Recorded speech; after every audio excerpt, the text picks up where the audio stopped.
స్తబ్దత లేకుండా వినయంతో పెద్దలను పూజించాలి. గురువులను కపటం లేకుండా సేవించాలి.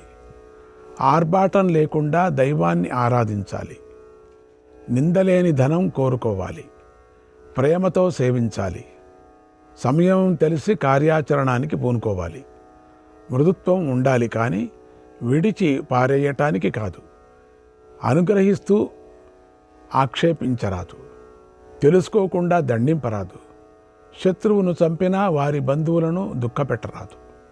అకస్మాత్తుగా కోపం పొందకూడదు. అపకారుల పట్ల మృదుత్వం పనికిరాదు. రాజువై ప్రజల శ్రేయోభిలాషి అయితే ఇలా ప్రవర్తించాలి. మరొక విధంగా ప్రవర్తించే రాజు ఎంతో భయం పొందుతాడు. ఈ గుణాలను చెప్పినట్లు పాటించేవారు ఇహ ముందు శుభము పొంది స్వర్గంలో మహిమను పొందుతారు అన్నాడు. భీష్ముని ఈ మాటలు శ్రద్ధగా విని పాండవులతో కలిసి ధర్మరాజు పితామహునికి నమస్కరించి ఆయన చెప్పినదంతా ఆచరించాడు. శ్రీకృష్ణాయ పరమాత్మనే నమః. 71వ అధ్యాయం. కథం రాజా ప్రజా రక్షన్, కథం రాజా ప్రజా రక్షన్, నాది బందేన యుజ్యతే, నాది బందేన యుజ్యతే, ధర్మేణ నాపరాధ్నోతి, ధర్మేణ నాపరాధ్నోతి, తన్మే బ్రూహి పితామహ, తన్మే బ్రూహి పితామహ. ధర్మరాజు ఇలా ప్రశ్నించాడు. పితామహ, ప్రజలను రక్షించే రాజుకు మనోవ్యథ ఎలా కలగకుండా ఉంటుంది? ధర్మం విషయమే తప్పు చేయకుండా ఎలా ఉండగలుగుతాడు? నాకు చెప్పు అని అడిగాడు. భీష్ముడు ఇలా చెప్పాడు. రాజా, శాశ్వత ధర్మాలను గురించి నీకు సంక్షిప్తంగానే చెబుతాను. విస్తారంగా చెబితే వాటికి అంతం ఉండదు. ధర్మనిష్టగల శాస్త్ర పారంగతులను, వేదవత శీలులను, గుణవంతులైన ద్విజులను అర్చించి ఇంటిలో ఉంచుకో. వారిని తీసుకొని వచ్చి పాదాభివందనం చేసి పురోహితునితో కలిసి కార్యాలన్నీ నిర్వహించు. ముందు సంధ్యాది ధర్మకృత్యాలు నిర్వర్తించి మంగళప్రదమైన వస్తువులు ధరించి అర్థసిద్ధిని, జయాన్ని కలిగించే విప్రుల ఆశీర్వాదాలు పొందు. త్రికరణ శుద్ధి కలిగి ధృతితో బుద్ధితో యథార్థం గ్రహించాలి. కామక్రోధాలు విడిచిపెట్టాలి. రాజు కామక్రోధాలతో ఏ పని చేసినా అతడు ధర్మం కానీ అర్థం కానీ గ్రహింపలేడు. అర్థకామాల విషయంలో లోబులను కానీ మూర్తులను కానీ వినియోగింపకూడదు. లోభం లేని వారిని, బుద్ధిమంతులను అన్ని పనుల్లోనూ వినియోగించుకోవాలి. కార్యజ్ఞానం లేని మూర్ఖుని ఏ విషయంలో నియోగించినా అతడు కామ క్రోధవశుడై కార్యదీక్ష లేకుండా ప్రజలను బాధిస్తాడు. పంటలలో కప్పమైన 6వ భాగంతోనూ, అపరాధాలు చెల్లించే ధనంతోనూ, శాస్త్ర నిర్ణీతమైనటువంటి వేతనంతోనూ రాబడిని నీవు పొందాల. ధర్మయుక్తమైన పన్ను గ్రహించి రాజు నీతితో శ్రద్ధతో ప్రజలను యోగక్షేమాలు కల్పించాలి. రక్షణ ఇస్తూ దాతయ్యై ధర్మం తప్పకుండా అలసట లేకుండా, రాగద్వేషాలకు లోబడకుండా ఉండే రాజపట్ల ప్రజలు అనురాగం కలిగి ఉంటారు. లోభంతో కానీ అధర్మంగా కానీ ధనం రావాలని భావించకు. శాస్త్రం మీద శ్రద్ధ లేని వానికి ధర్మం, అర్థం స్థిరంగా ఉండవు. శాస్త్రానికి వ్యతిరేకంగా ప్రవర్తించే రాజు ధర్మార్థాలను పొందలేడు. ఒకవేళ ధనం పొందినా అది అస్థానంలో ఉండటం చేత సర్వధనాన్ని నశింపజేస్తుంది. ధనమే ముఖ్యం అని భావించేవాడు శాస్త్రంలో లేని పన్నులతో ప్రజలను మభ్యపెట్టి పీడిస్తూ చివరకు తన్ను తాను హింసించుకుంటాడు. పాలు కావలసిన వాడు ఆవు పొదగు కోస్తే పాలు రావు. అలాగే తప్పుడు పద్ధతితో రాజు ప్రజలను పీడిస్తే ఆ రాష్ట్రం వృద్ధి చెందదు.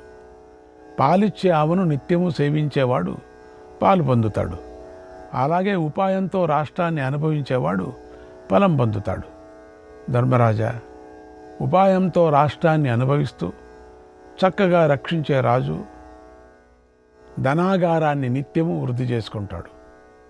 తృప్తి చెందిన తల్లి పిల్లలకు సమృద్ధిగా పాలిస్తుంది. అలాగే రాజు రక్షించిన భూమి తన వారి వల్ల, పరుల వల్ల కూడా ధనధాన్యాలను ఇస్తుంది. శత్రువులపై దండయాత్రలతో నీ ధనం అయిపోతే అబ్రాహ్మణుల నుండి సామోపాయంతో మళ్ళీ ధనం పొందు. ధనవంతుడైన విప్రుణ్ణి చూసి నీ మనస్సు చలించరాదు. యథాశక్తిగా వారి యోగ్యతను అనుసరించి బ్రాహ్మణులకు దానాలు ఇవ్వు. వారిని గౌరవిస్తూ రక్షిస్తూ దుర్జయమైన స్వర్గం పొందుతావు. ఇలా ధర్మ ప్రవర్తనతో నీవు ప్రజలను రక్షించు. దానితో సుఖ పర్యవసనం కల పుణ్యము నిత్యమైన కీర్తిని పొందుతావు. ధర్మ ప్రవృత్తితో ప్రజలను పాలించు. దానివలన నీకు మనోవ్యథ కలగదు. ఏష ఏవ పరో ధర్మగ, ఏష ఏవ పరో ధర్మగ, యద్రాజా రక్షతి ప్రజాగ, యద్రాజా రక్షతి ప్రజాగ, భూతానాం హి యథా ధర్మగ, భూతానాం హి యథా ధర్మగ, రక్షణం పరమాదయ, రక్షణం పరమాదయ. రాజుకు ప్రజలను రక్షించడమే పరమధర్మం. ప్రాణుల పట్ల దయ చూపడమే రక్షణం. ఇదే పరమధర్మమని ధర్మజ్ఞులైన పండితులు భావిస్తారు. రక్షణ చేసే రాజు ప్రాణులపై దయ చూపుతాడు. ఇదే మహాధర్మం. యదఖ్నా కురుతే పాపం, యదఖ్నా కురుతే పాపం, అరక్షన్ భయతః ప్రజాగ, రాజా వర్ష సహస్రేణ, రాజా వర్ష సహస్రేణ, తస్యాంతమధిగచ్చతి, తస్యాంతమధిగచ్చతి. భయము నుండి ప్రజలను ఒక్కరోజు రక్షించకపోయినా రాజు ఆ పాపఫలం 1000 ఏళ్ళు అనుభవిస్తాడు. ప్రజలను ధర్మంతో రక్షిస్తూ ఒక్కరోజు పుణ్యం చేసినా ఆ రోజు ఫలం 10,000 ఏళ్ళు స్వర్గంలో అనుభవిస్తాడు. యజ్ఞాలు చేసినవాడు, చక్కగా వేదాధ్యయనం చేసినవాడు, చక్కగా తపస్సు చేసినవాడు ఎంతో కాలం చేస్తేనే పుణ్యలోకాలు పొందుతాడు. కానీ ప్రజలను ధర్మంతో రక్షించే రాజు ఆ పుణ్యలోకాలు క్షణంలో పొందుతాడు. ధర్మరాజా, ఇలా ప్రయత్నంతో ధర్మాన్ని రక్షించు. దానితో పుణ్యఫలం పొందుతావు. మనోవ్యథలో చిక్కుకోవు. రాజువైన నీవు ధైర్యంతో ధర్మంతో రాజ్యరక్షణ చెయ్యి. సోమంతో ఇంద్రుణ్ణి తృప్తిపరచు. కోరికలు తీర్చి మిత్రులను తృప్తిపరచు అన్నాడు భీష్ముడు. శ్రీకృష్ణాయ పరమాత్మనే నమః. 72వ అధ్యాయం. భీష్ముడు ఇలా చెబుతున్నాడు. రాజా, సజ్జనులను రక్షింపగలవాడిని, దుష్కార్యాల నుండి మరలింపగలవాడిని రాజు తన పురోహితుడుగా చేసుకోవాలి. ఈ సందర్భంలో యులుని పుత్రుడైనటువంటి పురూరవుడికి వాయువుకు జరిగిన సంవాదం అనేటువంటి పూర్వకథను ఉదాహరిస్తాను. పురూరవుడు ఇలా అడిగాడు, బ్రాహ్మణుడు దేని నుండి పుట్టాడు? మిగిలిన 3 వర్ణాలు ఎక్కడి నుండి పుట్టాయి? దేనివల్ల మానవుడు శ్రేష్ఠుడవుతాడు? వివరించి చెప్పు అన్నాడు. అప్పుడు వాయువు ఇలా చెప్పాడు.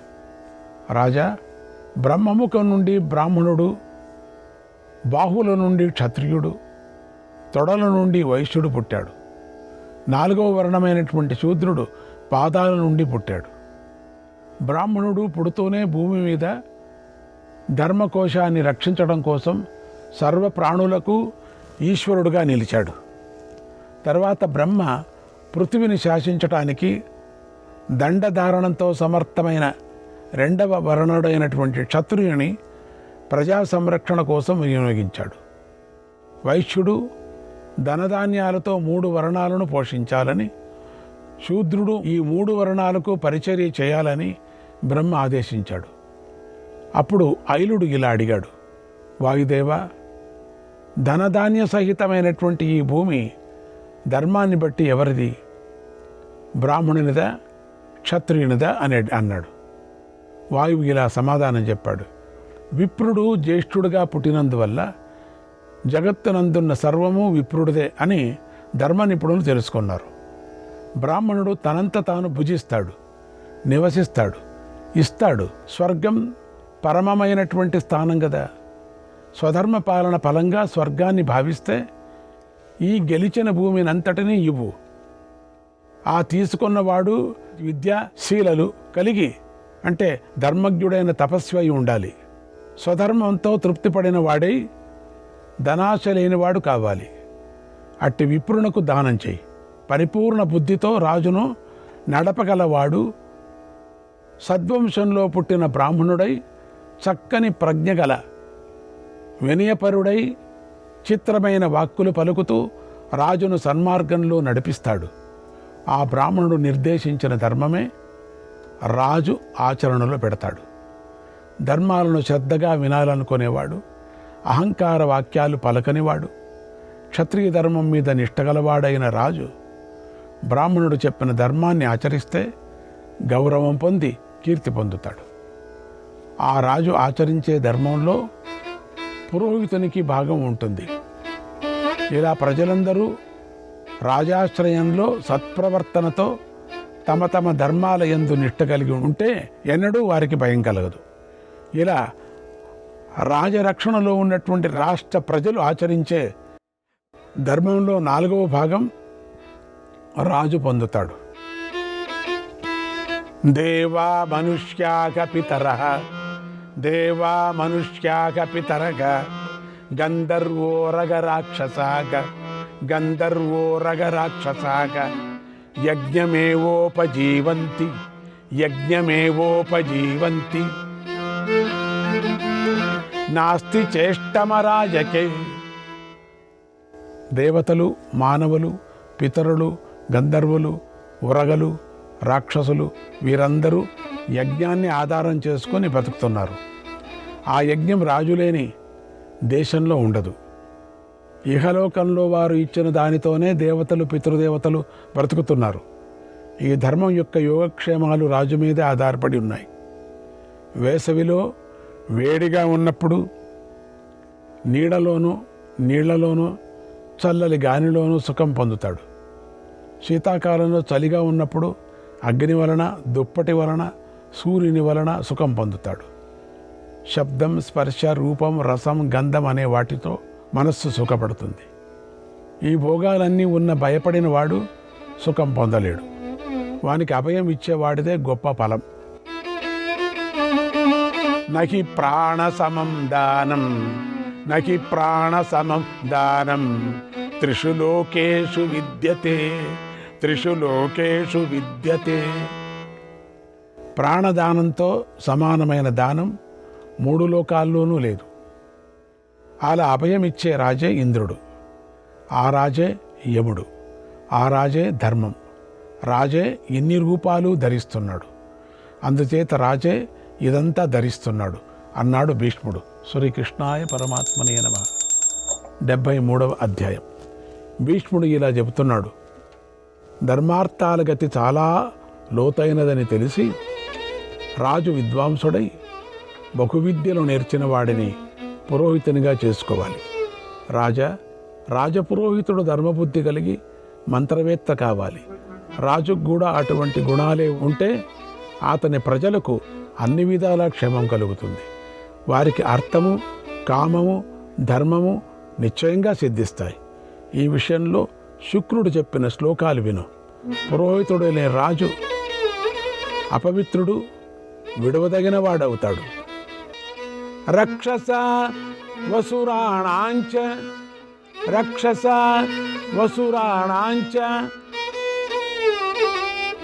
పిశాచోరగ పక్షిణాం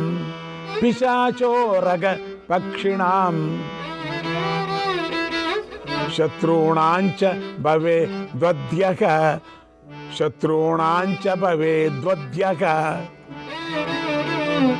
యస్య నాస్తి పురోహితః. పురోహితుడు లేని రాజు రాక్షసులకు, అసురులకు, పిశాచాలకు, నాగులకు, పక్షులకు, శత్రువులకు వద్దుడవుతాడు. పెద్ద పెద్ద ఉత్పాతాల గురించి, శుభప్రదమైన కృత్యాల గురించి, అంతఃపుర సంబంధి విషయాల గురించి పురోహితుడు రాజుకు సదా చెబుతూ ఉండాలి. రాజుకు ఇష్టమైన గీతాలు, నృత్యాలతో చేయదగిన కర్తవ్యం నిర్దేశించాలి. బలి వైశ్వేదేవ కర్మలు కూడా నడిపించాలి. జన్మను బట్టి రాజుకు ఏ నక్షత్రం అనుకూలంగా ఉంటుందో చెప్పాలి. రాజనీతి శాస్త్రంలో పండితుడై రాజశ్రేయస్సును రాజపురోహితుడు కాంక్షించాలి. ఆ పురోహితుడు ఇతరమైన వాటికి కారణాలను, ఉత్పాతాల వివరాలను తెలిసినవాడు కావాలి. శత్రుపక్షం ఎలా నశిస్తుందో తెలుసుకొని పురోహితుడు ఉండటం రాజుకు శ్రేయస్కరం. ప్రజలను, దేవతలను, పుత్రులను, తండ్రులను వృద్ధిపరుస్తూ ధర్మం మీద ఆసక్తి కలిగి రాజు, పురోహితుడు ఉండాలి. అప్పుడు ఆ ఇద్దరు తపస్సులై విశ్వసింపదగిన వారవుతారు. పరస్పర స్నేహంతో సమబుద్ధులు కలిగి హితులై రాజు, పురోహితుడు ఉండే ప్రజలు సుఖపడతారు. విమాననాత్త యోరేవ ప్రజానస్య యురేవహి ప్రజానస్య యురేవహి బ్రహ్మక్షత్రం హి సర్వేషాం బ్రహ్మక్షత్రం హి సర్వేషాం వర్ణానాం మూలముచ్యతే వర్ణానాం మూలముచ్యతే. వారిద్దరూ పరస్పరం ద్వేషించుకుంటే ప్రజలు నశించిపోతారు. బ్రాహ్మణ క్షత్రియుల కలయికయే అన్ని వర్ణాలకు స్థిరంగా శుభంగా ఉండటానికి మూలం. ధర్మరాజా, ఈ విషయంలో ఐల కశ్యప సంవాదం అనేటువంటి పురాతనమైన ఇతిహాసం చెబుతాను విను. ఐలుడు కశ్యపుణ్ణి ఇలా అడిగాడు: ఎప్పుడైనా బ్రాహ్మణుడు రాజును విడిచిపెట్టినా, రాజు బ్రాహ్మణుని పురోహితుడిని విడిచిపెట్టినా, ఇతర వర్ణాల వారు వీరిద్దరిలో ఎవరి ఆశ్రయం కోరుతారు? వీరిద్దరిలో ఎవరు ఇతర వర్ణాలకు ఆశ్రయం ఇస్తారు అని అడిగాడు. అప్పుడు కశ్యపుడు ఇలా చెప్పాడు: బ్రాహ్మణ క్షత్రియులు పరస్పరం విరోధం పొందితే క్షత్రియుని రాజ్యం చిన్నా భిన్నమైపోతుంది. రాజు బలాన్ని ఇతర వర్ణాలను దొంగలు పొందుతారు. క్షత్రియుడు బ్రాహ్మణుని విడిచిపెడితే రాష్ట్రంలో బ్రాహ్మణులు వృద్ధి పొందరు, వారి పుత్రులు వృద్ధి పొందరు, వారికి పాడి ఉండదు, యజ్ఞాలు చేయలేరు, వారి పుత్రులు వేదాలు చదవరు, వారి ఇంట్లో సంపద పెరగదు, వారి సంతానం వేదం చదవదు, యజ్ఞాలు చేయరు. పదవీ భ్రష్టులైన బ్రాహ్మణులు దొంగలైపోతారు. అందుచేత వీరిద్దరూ ఒకరినొకరు కలిసి ఉంటే పరస్పర రక్షణలు అవుతారు. క్షత్రం వై బ్రహ్మణో యోనికి యోనికి క్షత్రస్య వై ద్విజాః. క్షత్రియుడు బ్రాహ్మణుని ఉన్నతిని ఆధారం, ఉన్నతికి. బ్రాహ్మణుడు క్షత్రియుని ఉన్నతికి ఆధారం. వీరిద్దరూ నిత్యము ఒకరినొకరు రక్షించుకుంటే చక్కని ప్రతిష్ట పొందుతారు. సర్వకాలం నుండి వచ్చే ఆ మైత్రి చెడిపోతే జగత్తంతా దిక్కుతోచనిదే అవుతుంది. నాత్రపారం లభతే పారగామి నాత్రపారం లభతే పారగామి మహాగాధే నౌరివ సంప్రపన్న మహాగాధే నౌరివ సంప్రపన్న చాతుర్వర్ణ్యం భవతి సంప్రమూఢం చాతుర్వర్ణ్యం భవతి సంప్రమూఢం ప్రజాస్తతః క్షయం సంస్థా భవంతి. శ్రీకృష్ణాయ పరమాత్మనే నమః.